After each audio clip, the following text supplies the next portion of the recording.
Wolves in sheep's clothing.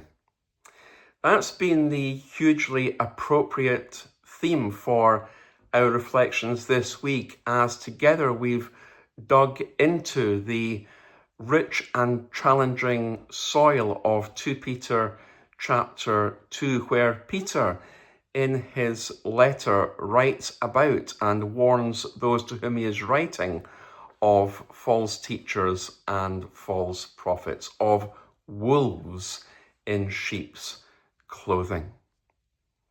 In our reflections so far this week, we've thought about the danger of wolves in sheep's clothing. We've thought also about the destructiveness of wolves, of false teachers, of false prophets in sheep's clothing. We then considered the doom of false teachers, of false prophets. And yesterday in our reflections, we thought about the depravity which Peter expresses as he writes of those false teachers, those false prophets, those wolves in sheep's clothing.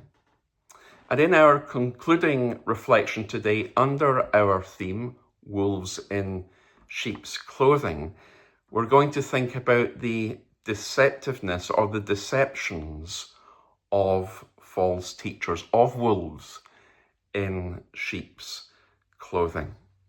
But before we do, let's read from God's word, from verse 17 of 2 Peter 2 through to the end of the chapter. Let's read Peter's letter in God's word together.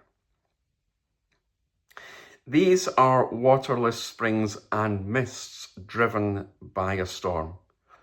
For them the gloom of utter darkness has been reserved. For speaking loud boasts of folly, they enticed by sensual passions of the flesh those who are barely escaping from those who live in error. They promise freedom, but they themselves are slaves of corruption. For whatever overcomes a person, to that he is enslaved. For if, after they have escaped the defilements of the world, through the knowledge of our Lord and Saviour Jesus Christ, they are again entangled in them and overcome, the last state has become worse for them than the first. For it would have been better for them never to have known the way of righteousness than after knowing it to turn back from the holy commandment delivered to them. What the true proverb says has happened to them. The dog returns to its own vomit, and the sow, after washing herself, returns to wallow in the mire. Hard-hitting and challenging and sober words from Peter the Apostle who writes. But Peter isn't messing about here, because Peter knows that there are false teachers, false prophets out there who are intent on destroying and deceiving. And verses 18 through 22 depict the manner in which these false teachers, these false prophets, these wolves in sheep's clothing are deceptive. Verses 18 to 22 depict the manner in which they are deceptive. They're deceptive, first of all, in their methods. They use deceptive words. Peter had warned earlier in his letter, in the 3rd verse, that they will exploit you with deceptive words. Now he says they speak great swelling words of emptiness. In other words, using big fancy words, eloquent speech that sounds impressive and promising, but actually lacks true substance. We might say in the modern idiom, all froth but no substance. And I have heard enough preachers, teachers in my life to know that there are some who sound impressive, who talk a good game, but they're all froth and very little substance. They use deceptive words, but they actually appeal to the flesh, which could include such things as immorality, materialism, envy, pride. They offer promises that really have their appeal to what the flesh will gain. Is this not the case? And it is the case, I believe, with those who promise health and wealth. Come to Jesus and everything will be fine. Come to Jesus and he will bless you financially. Well, that's not what the gospel teaches.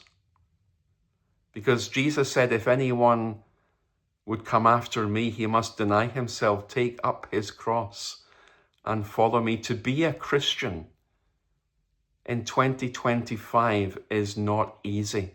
It's no sinecure for an easy life. And Jesus never promised anyone that everything in the garden would be rosy. But some false teachers, some false prophets who are wolves in sheep's clothing would promise that through preaching the prosperity gospel. Come to Jesus. Send me $100. Notice it's never send the Lord $100. Send me $100 and the Lord will bless you.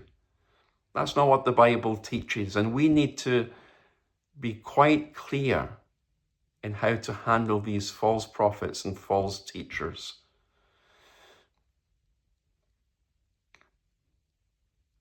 They use deceptive words and they appeal to the flesh.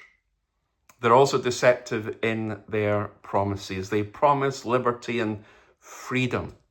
Come to Jesus and everything will be great, while they themselves are slaves. Peter ends his letter with a very sad description.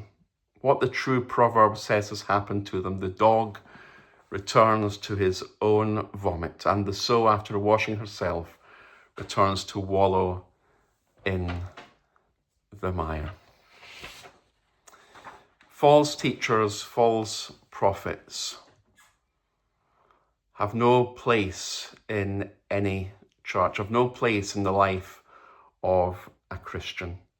Deceptive in both method and promise. We can appreciate why Peter, by now a wise apostle, by now an established leader, by now